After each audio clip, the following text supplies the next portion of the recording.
Oh, it's incredibly important, no, particularly now that most companies are beginning to shift towards what we call a skills-based organizations, where they identify very specific skills that they expect their workforce to be able to do.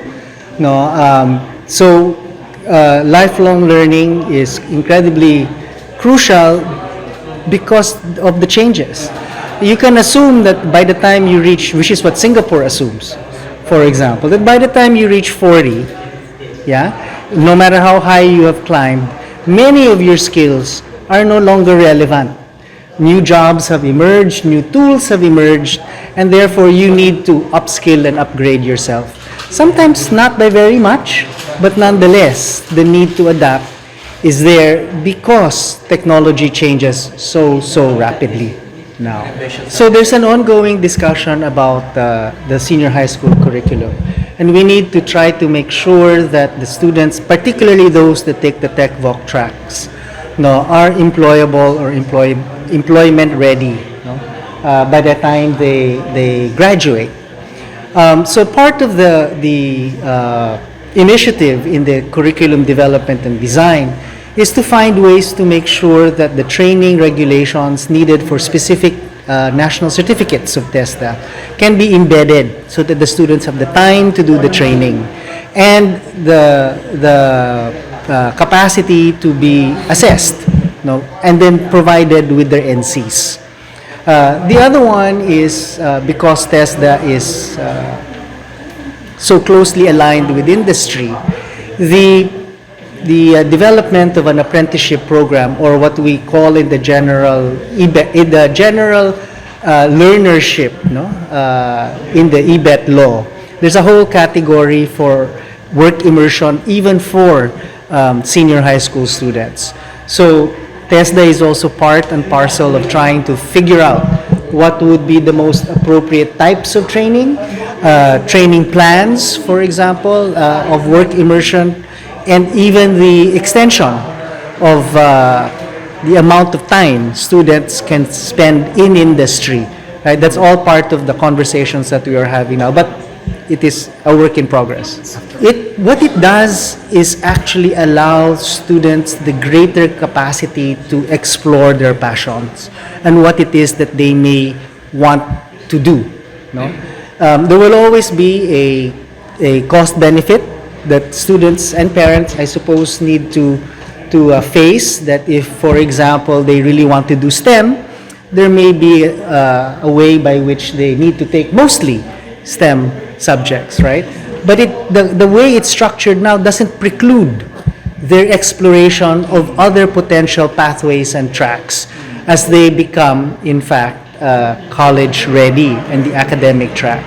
But even then, if they choose to go to work after that, then they need to find ways to make up for whatever training they may have lacked, or be ready for slightly longer apprenticeships, perhaps, which is again another category, you know, within the newly passed enterprise-based education and training law. It's a 2-year cycle, right? So grade 11 will change this June. So it's mostly the core subjects that will be changed. Ongoing will be attempts to identify specific TVET skills, even within the academic track subjects, right? That students may choose to take moving forward.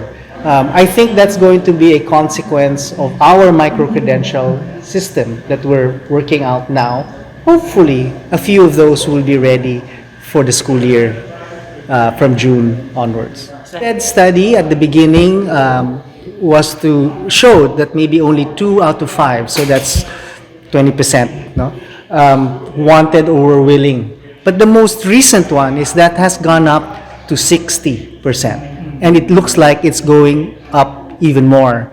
The only way to ensure that is for TESDA's certification process to be truly industry aligned, right? So if our certification is verified in terms of what kind of skills and the proficiency levels of those skills with what industry expects, right? And we fulfill it as a promise, the market will shift. right? The industries will take on more and more high school, I suppose, senior high school graduates rather than college graduates per se. Along the same lines, the reforms in the apprenticeship program should mean it is even more robust. So kung kulang sila sa senior high school, pwede silang magpa-apprentice kung hilaw sila.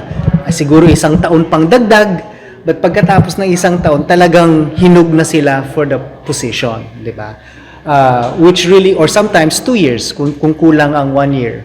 Most countries in the world have a 3-year cycle or length for a worker to undergo an apprenticeship, regardless of whether or not they go to college, right? So, depending kasi yan sa domain, sa industrial sector, depende sa klase ng trabaho na hinahanap ng estudyante, di ba?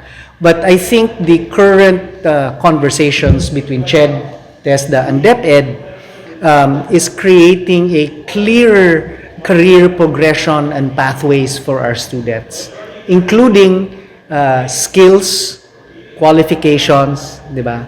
And apprenticeships, for example. So the request is out there, right? As many, for example, of PBEd's own business members, right? But not just PBEd, the Chamber of Commerce, all the chambers of commerce, for example, if they were willing to take on dual training systems, if they were willing to take on apprenticeships, if they were willing to take part in the enterprise-based education and training, to create the fast-track training that the students need, that the industry needs to ensure that we can bridge the job skills mismatch. The more of them take it on, the faster this transition will become. Well, we don't, right? It's a completely separate age group. It's a completely separate type of training.